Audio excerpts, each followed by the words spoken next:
ভিক্ষুক রাস্তা দিয়া যায় আর জমিদারের পুত্রবধূও যায়। একজন সামনের থেকে আসতেছে, একজন সামনের দিকে যাইতেছে।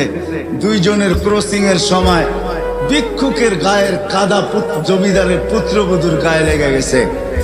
সে দুনিয়া আন্ধার করে ফেলছে, স্বামীকে ডাইকা নিয়ে আসছে, বলছে ভিক্ষুক আমার কাপড় নষ্ট করে দিছে। সে শুধু ভিক্ষুক ছিল না, বৃদ্ধ ছিল। বৃদ্ধ ছিল না শুধু, জীর্ণ ছিল, শীর্ণ ছিল। শরীরে কাপড় ছিল না, ফাটা চিরা কাপড় ছিল। পায়ে জুতা ছিল না, পেটে ভাত ছিল না।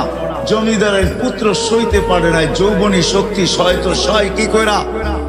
তার স্ত্রীর গায়ে ভিক্ষুকের কাদা, বস সমগ্র শক্তিকে হাতে জমা করা, একত্র করা বৃদ্ধের গালে বসায় দিছে। বৃদ্ধ কিচ্ছু বলে নাই, শুধু উপরের দিকে তাকায় দুই তিনটা শব্দ উচ্চারণ করছেন।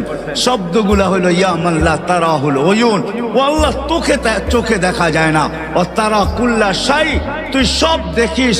ফারা তারা মা বি, তুই কি দেখিস না আমার সাথে কি ঘটতেছে? এটা কি দেখিস না? বলতে দেরি যুবক, মরতে দেরি হয় না। জমিদার চলে আসছে, প্রতিশোধ নিবে। বৃদ্ধের একদিকে মুস্কি হাসি, একদিকে বলতেছে প্রেমের খেলা এমনই হয়। জিজ্ঞাসা করছে কিসের প্রেমের খেলা রে?